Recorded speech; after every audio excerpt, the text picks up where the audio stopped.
Hey there everyone, this is Samuel Johnson and welcome back to the Ben 10 Retrospectives, and today we're going to be looking at what the DVD says, episode 48 of classic Ben 10, Ben 10 versus Negative 10, Part 1.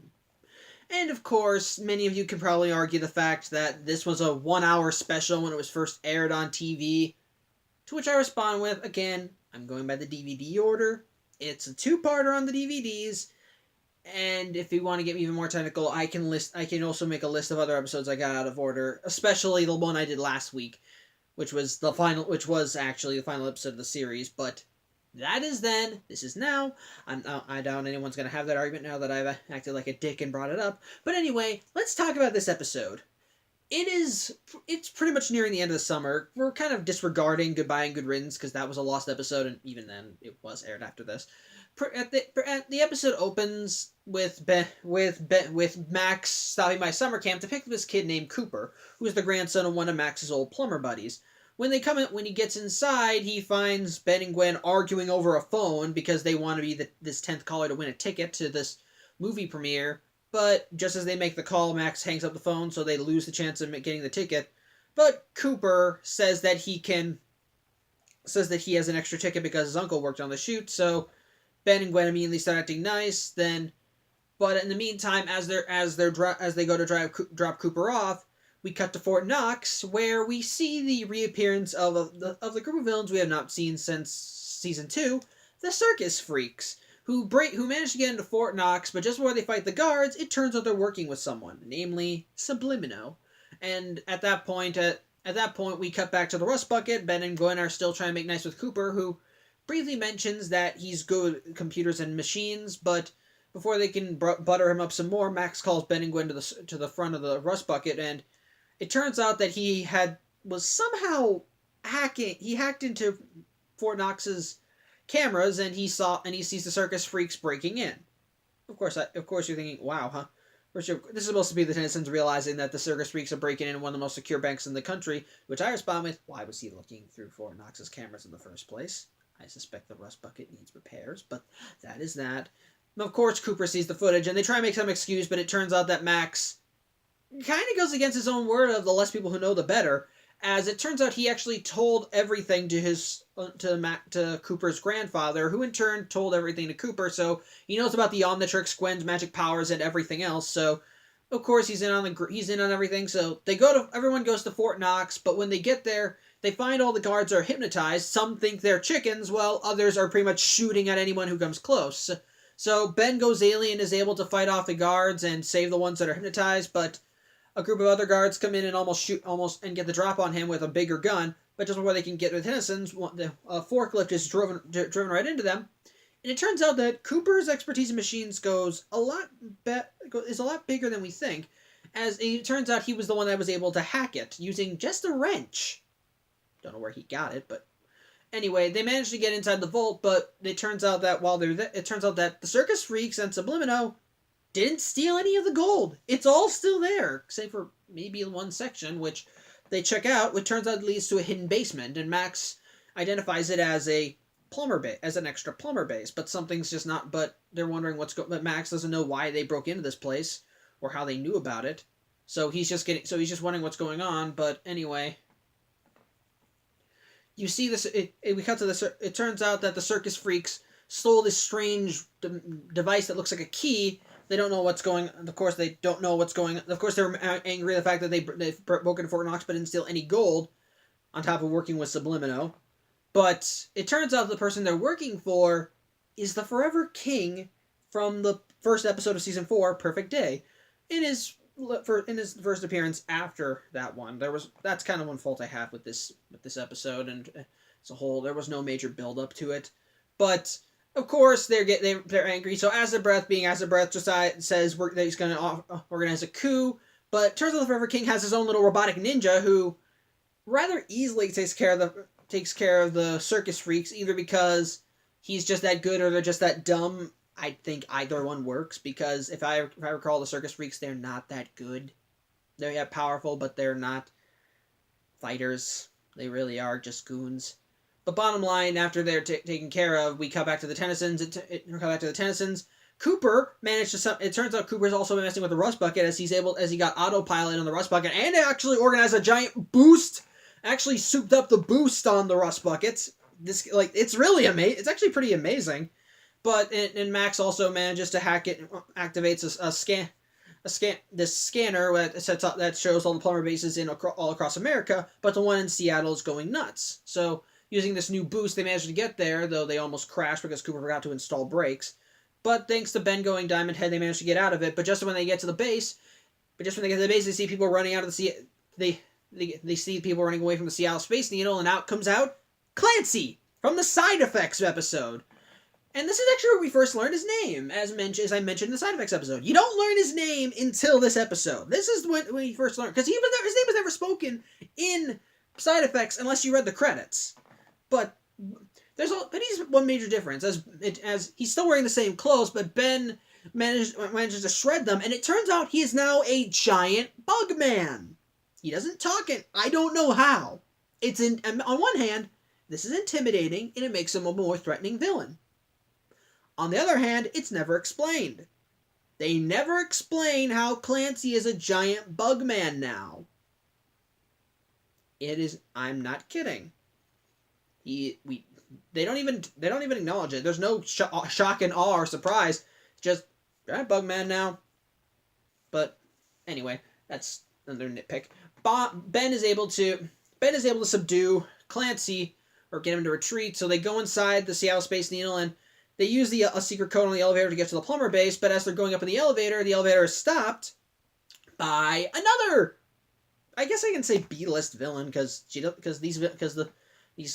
Clancy and this other villain only showed up for one episode. Rojo from the Alliance episode, except now instead of being a cyborg essentially with bits of Vilgax's robot mixed with hers, she now has a metal suit with extra gear, all this extra stuff, and she cuts the wires to the elevator. Ben is able to stop it as Diamond Head, and so he is able to get them the rest of the way up.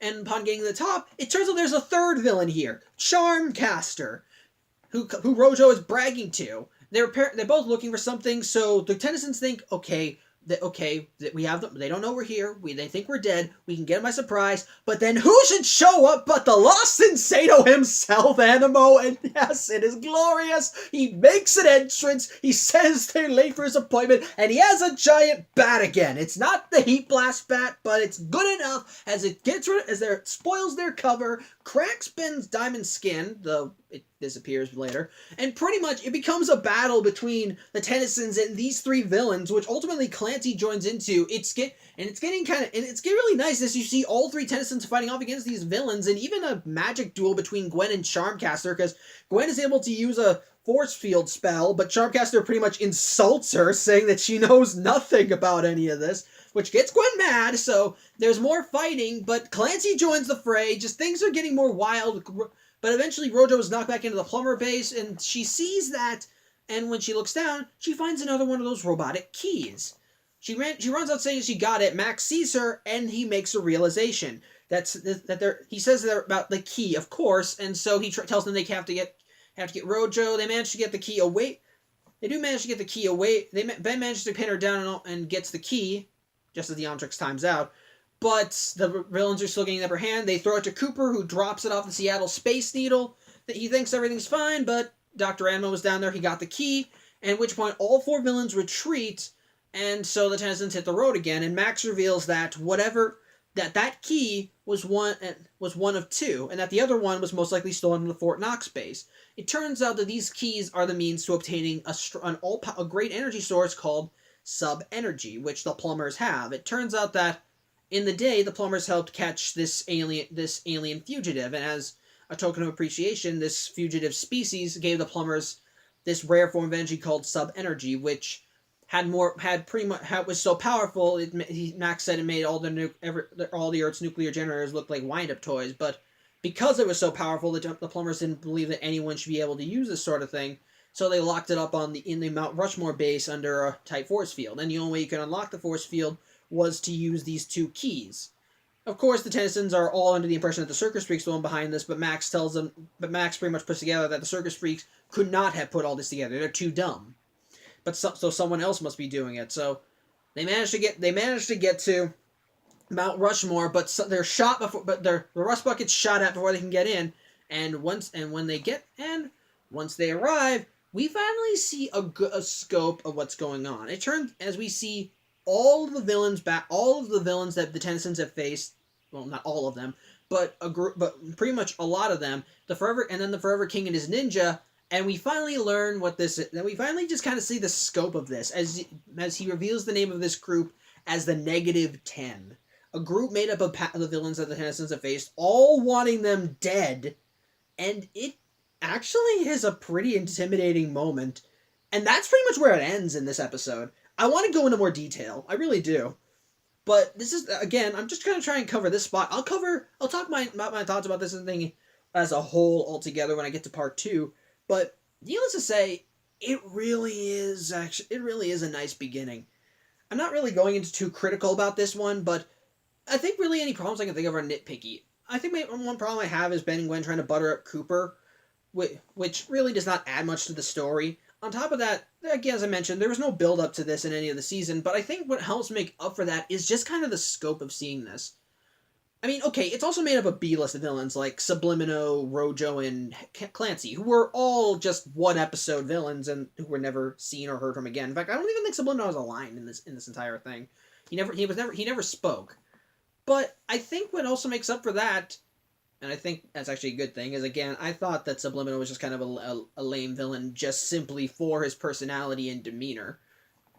I think which actually helps also add to something else. This episode plays to all the villains' strengths. Like, I mentioned before how Clancy was a guy who could control and talk to bugs. That alone made him creepy.